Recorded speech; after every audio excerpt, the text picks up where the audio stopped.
Bismillahirrahmanirrahim. Al ngauratu utawi pira-pira ngaurat iku arep bangun ana papat dirupani papat.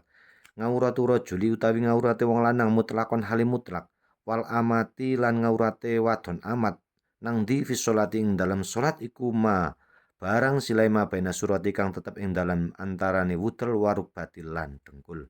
Wa ngauratul khurrati utawi ngaurate wadon merdika nang di fi sholati ing dalam salat iku jamingu badaniha sekabehane badane khurrah.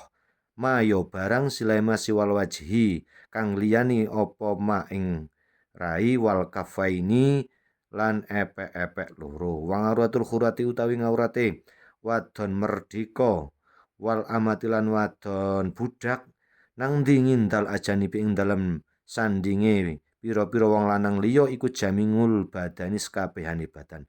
Wanginda maharimiha lan ing dalem sandinge pira-pira mahrome khurah wal amat wan nisa ilan wong wadon iku barang silai ma bena surati kang tetep ing dalam antaran wudel waruk batilan dengkul wallahu alam bisawab.